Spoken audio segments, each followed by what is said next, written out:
Victor Davis Hanson is back, ladies and gentlemen. King of this YouTube channel. The boy who got us 1 million views. The man who got us 1 million views on a video here. I am Tal the Traveling Clat, your favorite white colonizer. And let's get into Victor Davis Hanson. Yeah, I think most people looked at the news of October 7th and they discovered very quickly that over 500, maybe 1,000 Gazan civilians volunteered to go in and opportunistically rape and kill as civilians. It's more like 3,000. And then everybody was on the street supporting Hamas in the days after and spitting and hitting hostages. So they got the feeling, correctly so, that the vast majority of people in Gaza and the West Bank would like to destroy Israel. And that's exactly the sentiment that I saw on the Stanford campus every day walking to my office. From the river to the sea, every day they were chanting.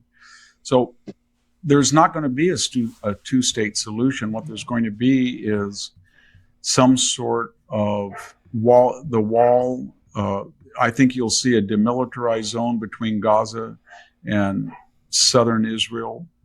And there will be a kind of a border wall, but there will be a demilitarized area, and there will be some type of international aid or maybe Gulf aid that will try to rebuild Gaza. But Israel is not going to allow that to be a state right next to it.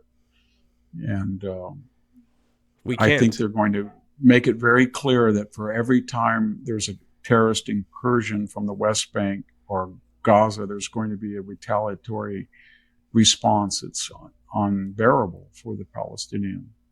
And we'll see what happens. It depends on a lot on the American administration. Because if you had a conservative Republican administration, they might have the rhetoric, but they would not believe that Gazans can be trusted to have another one election, one time type of phenomenon. And I think they would do other things that would really change the situation. I think a Republican, from what I understand, if you're one of the 200,000 students from the Middle East and you commit a crime in the United States, they would deport you, yank your student visa. And they would not be influenced by the Michigan Electoral College vote. And it would be very, I'm not saying that they would give Israel a blank check. They're just not going to be sympathetic to a two-state solution. And everybody says, well, what's the alternative? Well, the alternative is protecting Israel from the West Bank and Gaza and hoping that both those areas evolve. But they do, as they evolve, they understand that if they are going to repeat October 7th, it's going to repeat what happened to them after October 7th, again and again and again.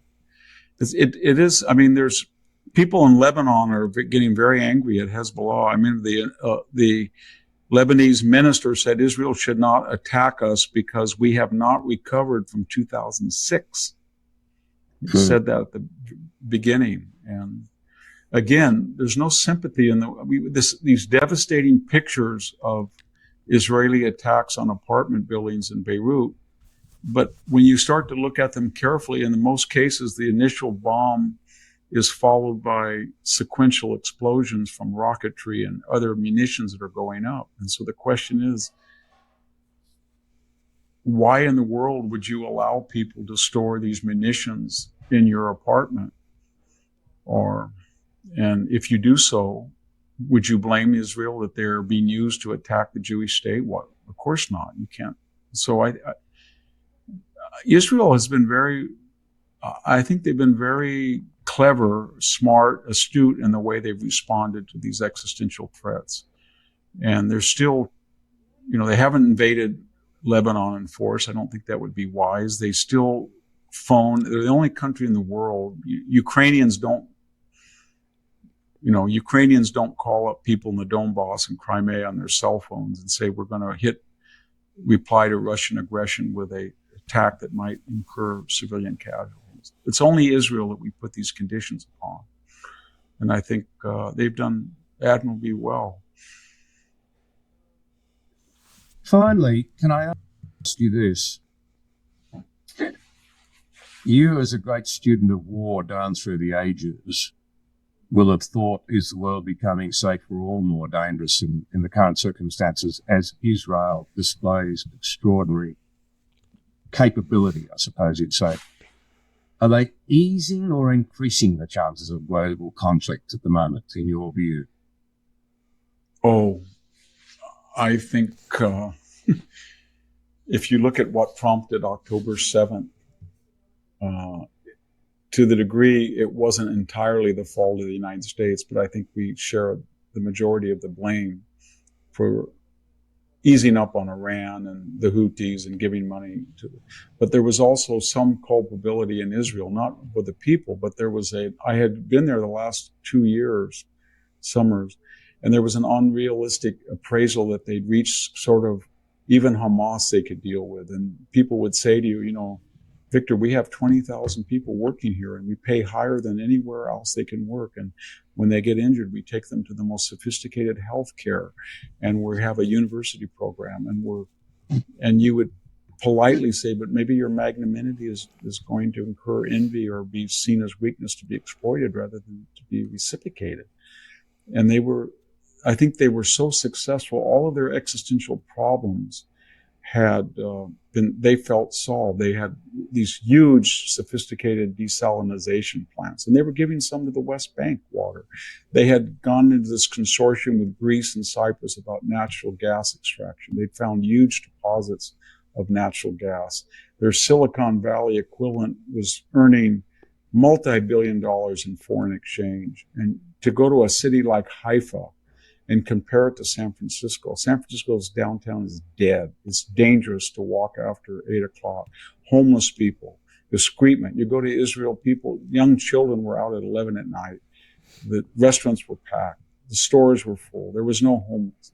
So they felt they had kind of solved their problem, and they had been so successful that even the Palestinians would give them their due and probably follow suit and think, you know what, we can be the Hong Kong in Gaza. But that was so unrealistic on their part. And I think they have been shocked to their senses, and they're not going to go back there again. And so... And that's the reality. Victor Davis Hanson always has a way to put it perfectly. It's beautiful actually to see somebody who's not Israeli, I don't believe he's Jewish, analyze this from an outsider's perspective of, we fucked up because we got complacent. We got complacent. We got caught with our pants around our ankles. That's a reality. We're a good group of people, and I say this honestly. We had a population of people that openly advocated to murder us throughout the years. I mean, just in 2021, before 2023, they started attacking us with, I believe it was 4,000 to 5,000 rockets that summer. And yet still, there were Israelis driving Gazans to the hospital, bringing them into work in Israel, helping them with aid. There were organizations on the border fence in the Gaza periphery to figure out food solutions to Gazans, agriculture solutions for Gazans, coexistence and peace solutions between Gazans and Israelis. And that was fully taken advantage of by the Gazans. What you would see as kindness, now you can retrospectively call it weakness, according to the Arab Islamic world, I would say the fascist, Arab supremacist, Islamic supremacist world, which Gaza is a part of. It was seen and it was deemed as weakness. And so we were attacked, and we had that taken away from us. And Victor Davis Hanson says it perfectly. We didn't see the pitfall in our actions.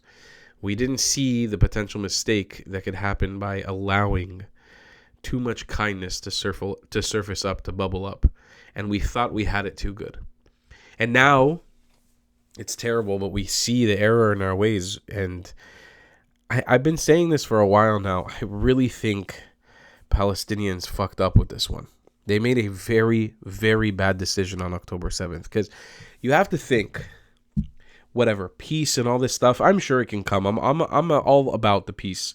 But you have to remember that there's not everybody's as nuanced as me.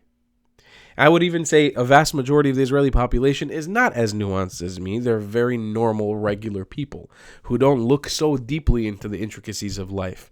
And some people are just trying to exist, and their fears don't come with a complex ideology of understanding and traveling. Some people are not well-traveled. Some people don't know Palestinians and Arabs as well.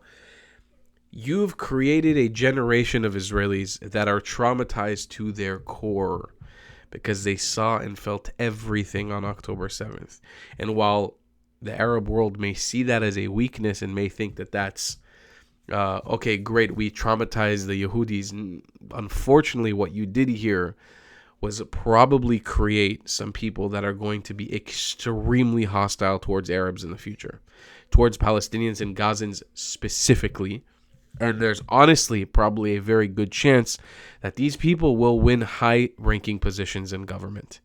And what you've done, instead of creating an opportunity for yourself to have a state or independence, you won't be able to fight us forever. And then you might actually get a point, and God forbid that this happens, but you may have pushed the envelope so far that you might have just gotten an actual genocide in the future. You may have just guaranteed yourself a real ethnic cleansing. Because when we put the facts on the table, since 1948, Gazan population, Palestinian population since from the river to the sea has grown tenfold.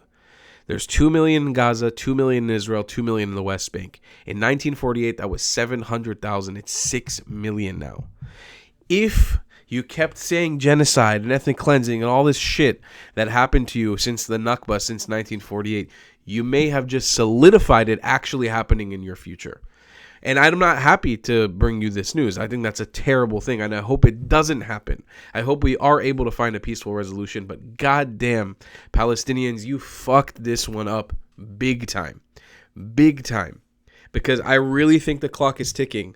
20 years from now, when you have a young politician who grew up in this, that was my age, that's going to be 40, 50, and advocating for the president's seat, for the prime minister's seat, for the security cabinet, you're going to have people who saw the blood on October 7th, who saw everything on October 7th. They will not forgive, and they will not forget. What they did on October 7th, it passed every conceivable line of evil, and that's inside of everyone's soul in Israel. Arab, Jew, and Christian, everyone. And that's really where I think Palestinians fucked up. They've done a very, very, very bad job securing themselves a reasonable future and a peaceful future. Regardless, if you do want to support my YouTube channel, first of all, thanks to Victor Davis Hanson for creating such amazing content. We love reacting to him on here. Do consider buying a white colonizer hat or shirt or mug or whatever you want down below in the description at thetravelingclad.com. It goes a long way to support the YouTube channel. And I will see you guys in the next one. I love you guys a long time. Goodbye, Clads. If you believe in my content and want to support me, just know your help is needed. There's a bunch of great ways to support me, being PayPal, Buy Me a Coffee, or joining my Patreon community down below. Patreon is the best way to support my channel, and you'll get a bunch of cool perks depending on what tier you join. Another great way to support me is by buying my merchandise on thetravelingclat.com. I regularly drop new merch designs like this beautiful hat, or this amazing shirt, where you can support the channel and get something cool for yourself. I also have an amazing Discord community with people from all over the world. Thank you so much for your support.